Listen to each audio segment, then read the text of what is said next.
Nobody in the Convergence Ring shopping district looked up from their screens at first. Broadcasts from fringe colonies were common. They played on loop in the background of restaurants, docking bays, and trading floors like white noise. Most species ignored them the way people ignore weather reports for places they will never visit. But this broadcast was different. It started with smoke. Thick black clouds rolling across a green valley on a small planet called Brenfor. The camera was shaky, mounted on some kind of automated news drone that had picked up the distress signal and locked onto the source. Through the smoke, buildings were burning. Simple buildings, farming structures, research labs with flat roofs and thin walls. This was not a military outpost. This was a colony of scientists and families. 400 humans living on the edge of explored space, growing crops, and studying soil samples under a program approved by the Galactic Accord. The Dasari had come without warning. They were a reptilian species, tall and scaled, known across the outer systems as raiders and slavers. They had been doing this for centuries, hitting small colonies, taking prisoners, selling them on black markets that the Accord pretended did not exist. Nobody ever fought back because the Dasari always chose targets that were too small and too far away for anyone to care about. Brenfor was exactly that kind of target. The broadcast showed their gunships dropping from the sky in tight formation. Energy blasts tore through the colony's thin walls like paper. People ran in every direction. The drone's camera followed them with cold, mechanical precision.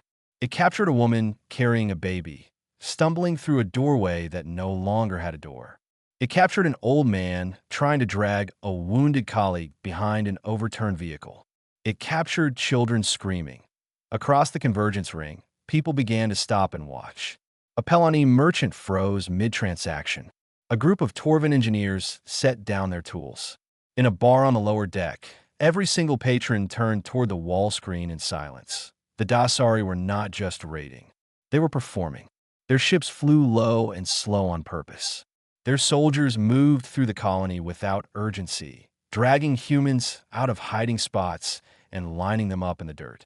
This was a message, a demonstration broadcast on open channels for the entire galaxy to see. The Dasari were showing everyone that they could do whatever they wanted and nobody would stop them. Then the camera found a girl.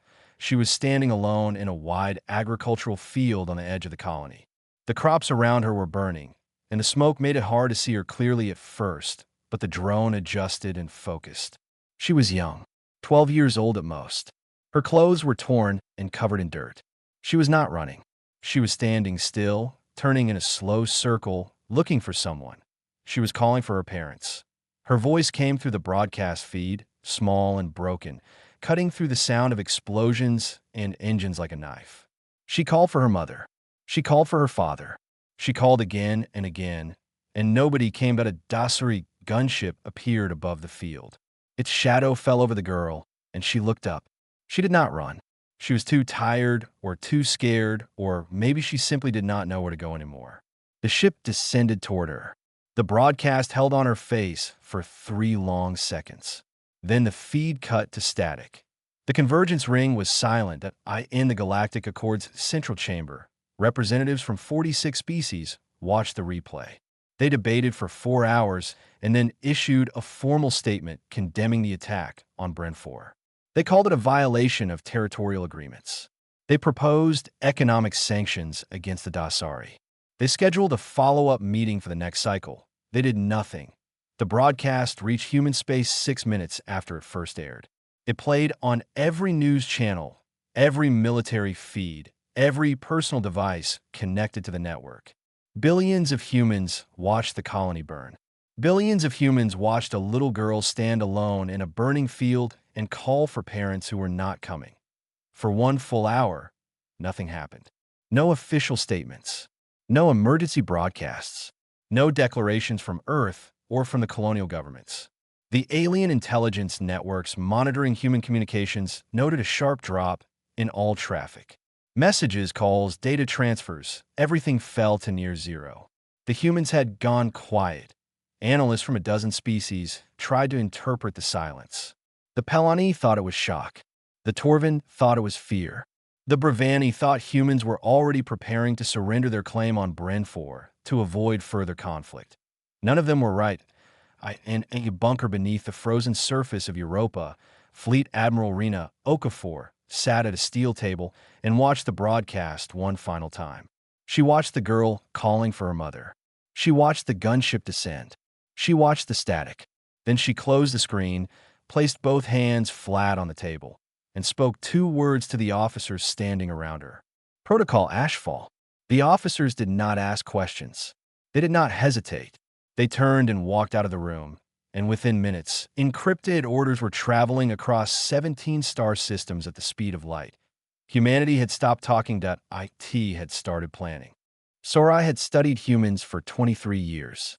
She was a Pelani, tall and thin with 4 segmented arms and compound eyes that shifted color when she was thinking hard.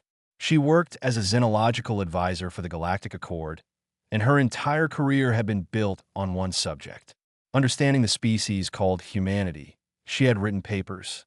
She had given lectures. She had spent time on human worlds, eaten their food, watched their sports, attended their funerals. She understood them better than any non-human alive. And right now, standing in the Accord's Intelligence Center, watching the data feeds go flat one by one, she was more afraid than she had ever been in her life. "They have gone silent," she told the Accord Security Council. Her voice was calm, but her upper arms were trembling. All 17 human systems, military channels, civilian networks, commercial traffic.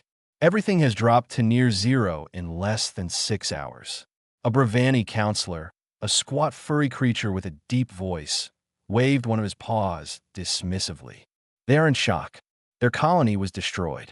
They are mourning." "No," Sorai said. "They are not mourning. When humans mourn, they talk more, not less. They gather. They share stories. They hold each other. This is not mourning. This is something else entirely." "Then what is it?" the counselor asked. Sorai looked at the silent data feeds. Every screen showed flat lines where human communications used to flow like rivers. It was as if an entire species had held its breath at the same time. "When humans go quiet," she said slowly, "it means they have stopped talking and started planning. And when humans plan together in silence, something very large is about to happen." The council did not listen. They had dealt with attacks on colonies before. The Torvin had lost 3 outposts to pirates last year and responded with a sternly worded trade embargo. The Brevani had suffered raids on their mining stations and filed 17 formal complaints. This was how the galaxy worked. Bad things happened, paperwork followed, and eventually everyone moved on. But Sorai knew that humans did not work this way. Across human space, Protocol Ashfall was already in motion. It was not a battle plan. It was something bigger. It was the activation of every resource humanity had, military and civilian alike, for a single unified purpose. That on Mars, the shipyards that built commercial freighters switched their production lines overnight. Workers who had been welding cargo containers in the morning were welding armor plating by evening. Nobody ordered them to. The shift managers simply looked at each other, nodded, and changed the blueprints. That on the mining stations orbiting Jupiter, crews loaded their heaviest drill lasers onto transport shuttles without being asked. These were industrial tools designed to cut through asteroids, and every miner knew exactly what they could do to a ship's hull if pointed in the right direction. Retired soldiers reported to their nearest military base.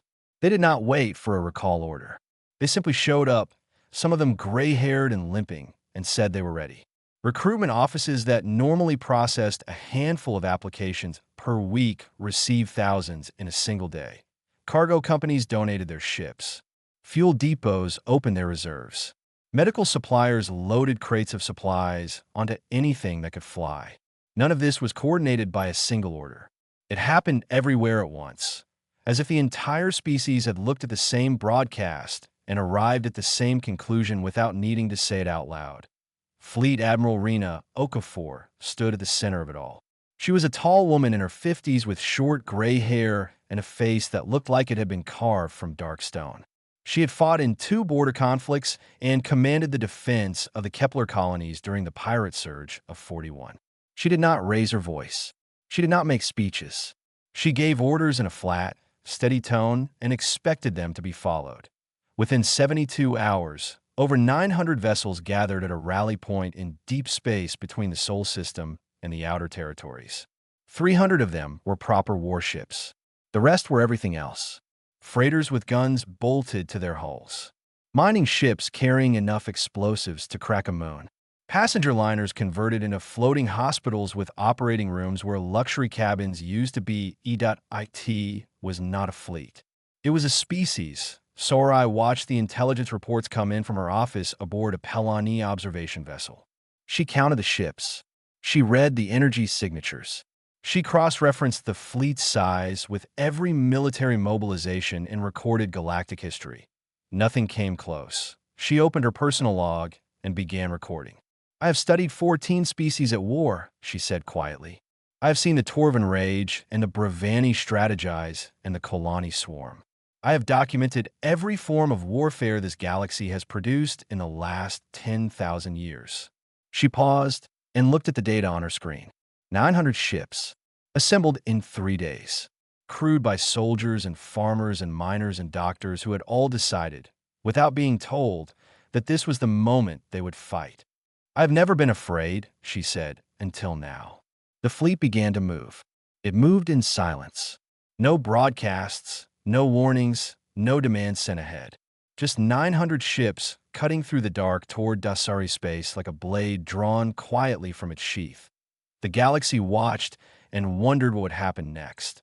The Dasari did not wonder. They laughed. They had 600 warships, orbital defense stations, and planetary shields. No one had ever touched their homeworld.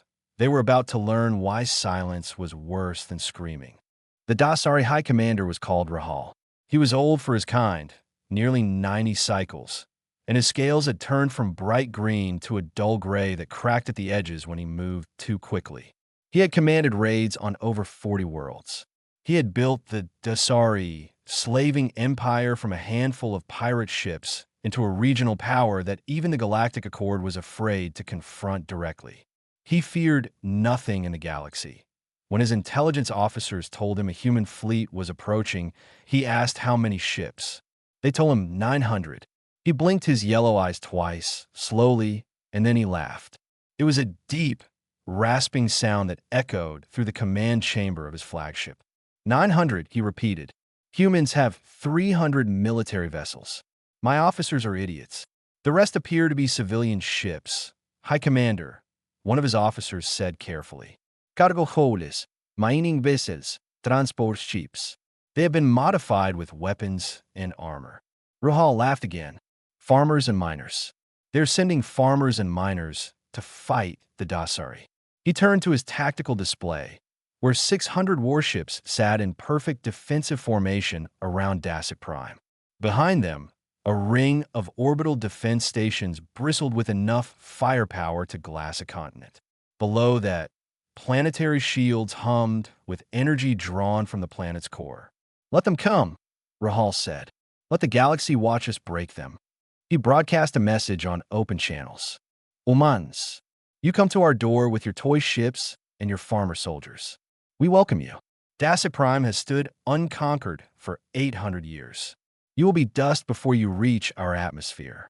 Turn back now, and we will only take half your remaining colonies as payment for this insult."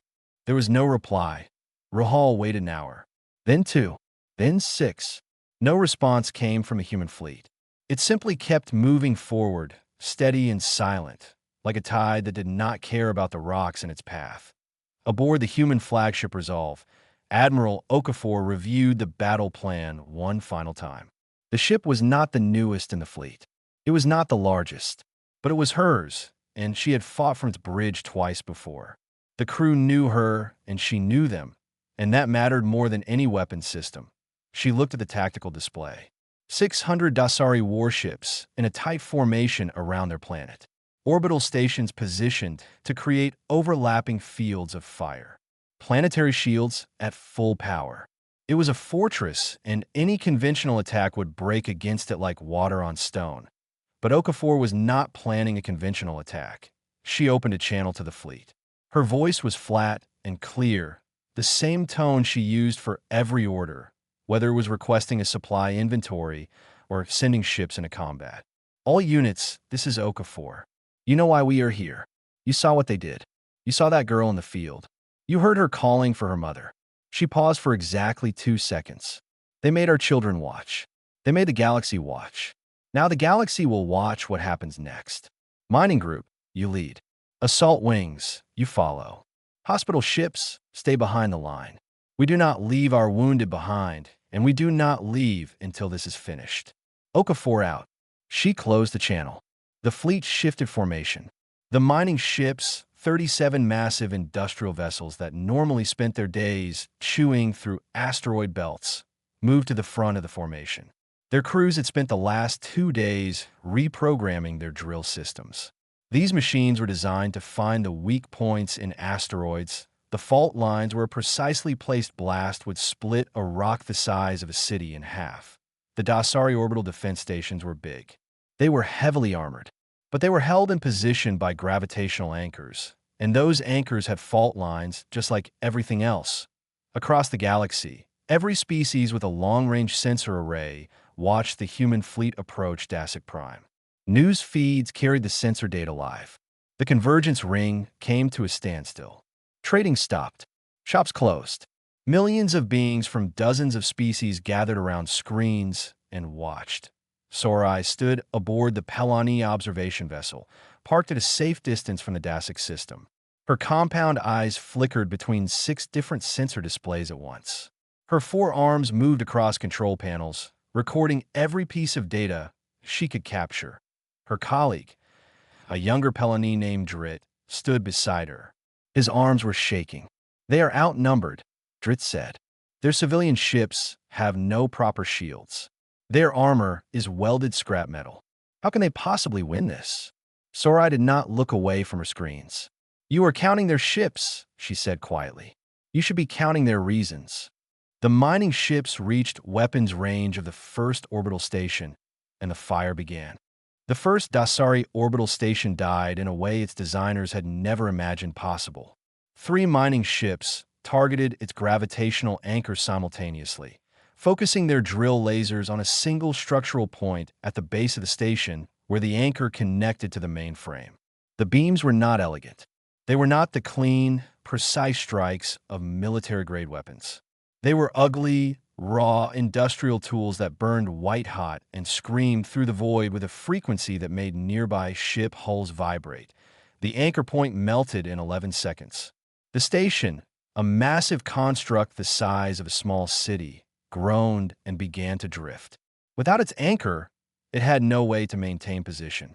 It swung sideways into the firing lane of the station next to it, and both structures collided in a slow, grinding impact that crumpled armor, plating, and shattered weapons arrays, .2 stations down in 11 seconds. The Dasari had not fired a single shot yet. Ruhal watched from his command ship as his defensive ring began to fall apart.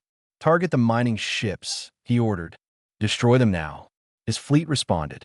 Energy blasts streaked across the void and slammed into the lead mining vessels. The first one took a direct hit to its port side and broke apart in a shower of metal and flame. The second lost its engines and began spinning helplessly. The third absorbed 4 consecutive hits because its hull, designed to survive asteroid impacts, was thicker than anything the Dasari gunners had expected. But the mining ships were never meant to survive. They were meant to open a door. The Dasari fleet focused on the miners. The human warships punched through the gaps in the collapsing defense ring. 300 military vessels poured into the space between the drifting stations and hit the Dasari formation from angles that should not have been possible 10 minutes earlier. The battle became chaos. Human destroyers engaged Dasari cruisers at close range, so close that their point defense guns could rake enemy bridges through shattered viewports. Human frigates worked in pairs, one drawing fire while the other circled behind and hammered engines until the Dasari ship was dead in space. The converted civilian ships stayed behind the military line, but they were not idle. Cargo haulers carrying mining explosives launched them in crude but devastating spreads that forced Dasari formations to scatter and break cohesion. The Dasari fought back hard. They were experienced killers who had been raiding for centuries, and their ships were built for exactly this kind of combat.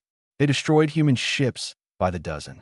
A converted passenger liner took a torpedo spread and split in half. Two frigates were caught in a crossfire and torn apart before they could retreat. A mining ship, its drill laser still firing, was rammed by a Dasari cruiser, and both vessels disintegrated in a fireball that lit up the void for 100 kilometers. In the first 2 hours, humanity lost over 100 ships. And they did not stop. This was the part that broke the Dasari. Every species they had ever fought understood the mathematics of war. When losses reached a certain point, fleets retreated. It was rational. It was logical. It was how war worked everywhere in the galaxy. You fought until the cost became too high, and then you pulled back and negotiated. Humans did not do this. Damaged ships that lost weapons capability did not retreat to safety. They accelerated to full speed and drove themselves directly into Dasari vessels. Pilots who lost navigation systems aimed their ships at the biggest target they could still see on their failing screens and pushed their engines until they hit something. A freighter with no weapons left and half its hull missing flew straight into a Dasari command ship's engine array and detonated its remaining fuel reserves on impact. The Dasari had a word for enemies who fought like this. The closest translation was the already dead. It referred to soldiers who had decided before the battle started that they were not going home, and it was the only thing in the galaxy that scared them. Aboard the Resolve, Admiral Okafor took a hit that killed half her bridge crew and shattered the main tactical display. She was bleeding from a cut above her eye, and her left arm hung at a wrong angle. She did not leave her chair. She transferred command functions to a backup system on a cargo freighter 2 kilometers behind the front line and kept giving orders through a cracked comm unit. "Push forward," she said. Her voice had not changed since the battle started. It was the same flat, steady tone. "All units push forward. Do not stop. Do not slow down. We stop when they stop." Hour by hour, the Dasari line bent. Then it cracked.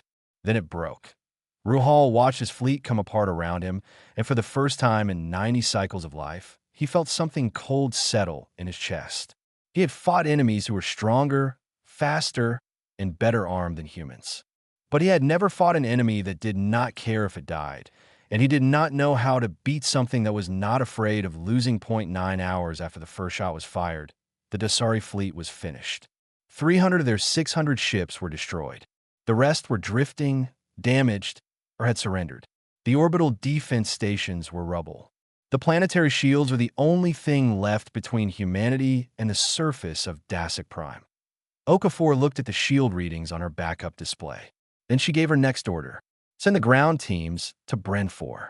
Now, the sky above Bren 4 was still gray with smoke when the first human shuttles broke through the clouds. They came down fast, 12 of them in tight formation, and touched down in the charred remains of what had been the colony's main landing pad. Before the engines had finished cooling, the rear doors opened and ground teams poured out in full gear. They were not soldiers. Not exactly. The recovery teams were made up of medics, engineers, search and rescue specialists, and a handful of Marines for protection.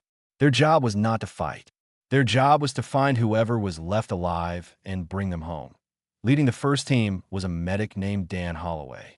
He was 38 years old, broad across the shoulders, with rough hands that had pulled people out of collapsed buildings on 3 different worlds. He had volunteered for this mission within an hour of seeing the broadcast. Nobody had to ask him why. The colony was gone. That was the first thing the teams understood when they stepped off the shuttles and looked around. The buildings were black shells. The research labs had melted into twisted shapes that did not look like anything that had ever been built by human hands. The agricultural fields, which had once been green and full of crops engineered to grow in alien soil, were burned down to bare dirt that still felt warm under their boots. Holloway led his team through the wreckage in a grid pattern, moving from one building to the next, calling out and listening for responses. For the first 30 minutes, they heard nothing but wind and the distant creak of structures that were still settling. Then a sound came from beneath a collapsed greenhouse on the eastern edge of the colony. A tapping, rhythmic, deliberate. Someone was knocking on metal from underground. The engineers moved in and cut through the debris. Beneath the greenhouse floor, a hatch led down to a subsurface growing chamber, an underground bunker originally designed to protect experimental crops from surface storms. Inside, huddled together in the dark, were 17 people, men, women, and children who had made it underground before the Dasari gunships finished their first pass. They were dehydrated and frightened, and some of them were hurt, but they were alive. Holloway helped them out one by one, handing water bottles and wrapping thermal blankets around shaking shoulders. A woman clutching a small boy looked at him and asked if it was over. "It is over," he told her.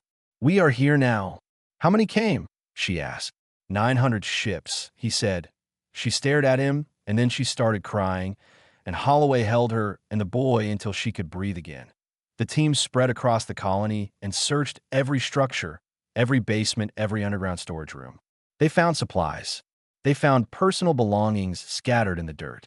They found evidence of the Dasari loading people into transport ships, boot prints, and drag marks leading to landing zones that still had scorch marks from alien engines. They did not find Lily Ward with the survivors. Holloway found her himself. She was in the agricultural field on the colony's northern side, the same field the broadcast had shown. The crops were ash. The ground was black. She was lying face down in the dirt about 200 meters from the nearest shelter entrance. She had been running toward it. The door was right there. She had almost made it. Holloway knelt beside her and did not move for a long time. The rest of his team stood back and waited because they could see from the way his shoulders were set that he needed a minute. He was a medic. He had seen death on 3 worlds. But this was a child, and she had been alone, and she had almost been safe to... He picked her up carefully, the way you pick up something precious that has been broken, and he carried her back to the shuttle himself. When a Marine offered to help, Holloway shook his head. When an engineer reached for the stretcher, Holloway said no. He carried her the entire way, across the burn field and through the ruined colony and up the shuttle ramp. And he set her down on a clean white medical cot and covered her with a blanket and sat beside her until the shuttle lifted off. While the recovery teams worked, the engineers pulled data from the colony's damaged communication systems. The records showed that the Dasari had not simply destroyed the colony and left. Before the broadcast ended, they had loaded 219 humans onto transport ships and taken them off-world. Men and women and children, taken as slaves. This information was encrypted and transmitted directly to Admiral Okafor aboard her backup command ship in the Dasik system. The Admiral read the report twice. Then she read the number again. 219, that she had been preparing to accept a Dasari surrender. The planetary shields were still up, but without their fleet, the Dasari government had no leverage. Negotiations could begin within hours. The battle could be over by tomorrow. Okafor put the report down. She opened a channel to every ship in the fleet. All units, change of objective. We are not accepting surrender. Repeat, we are not accepting surrender until every single human taken for Bren 4 is returned alive. Every single one. There is no negotiation without our people. She closed the channel and looked out at the Dasari homeworld hanging in space below the shattered remains of its defense network. Its shields still glowed faintly, like the last light of something that did not yet understand it was already finished. "Give them back," she said quietly, "or I will come down there and get them myself." Ruhal sat in his command chamber on the surface of Dasik Prime and stared at the ceiling. The sounds of his dying empire echoed through the walls. Alarms, shouting, officers running through corridors with reports that all said the same thing. The fleet was gone. The stations were gone. The shields were holding, but the power grid was failing, and it was only a matter of time. For the first time in his 90 cycles of life, the High Commander of the Dasari had nothing to say. His intelligence chief entered the chamber and stood at attention. "The humans have issued a demand, High Commander. They want the prisoners returned. All 219 of them. They will not negotiate until this is done." "And if we refuse?" Ruhal asked. The intelligence chief looked at the floor. "Their fleet is sitting above our shields. They have enough firepower to collapse them within 6 hours if they concentrate their bombardment. After that, they will have a clear path to the surface. They would not invade a homeworld," Ruhal said. "The Galactic Accord would never allow it. High Commander, The intelligence chief said carefully, "The Galactic Accord has sent 4 messages in the last 12 hours asking the humans to stand down and enter diplomatic talks. The humans have not responded to any of them." Ruhal closed his eyes. He had built everything on one simple truth. Nobody fights back. You take what you want from the small and the weak and the far away, and nobody comes for you because the cost is too high and the distance is too great, and people have short memories. This truth had held for 800 years. Every raid, every slave taken, every colony burned had proven it right.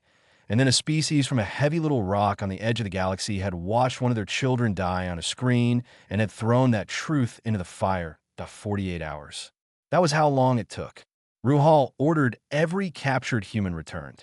Transport ships that had scattered the prisoners across 3 different holding facilities in Dasari space were redirected to a single transfer point in orbit above Dasik Prime.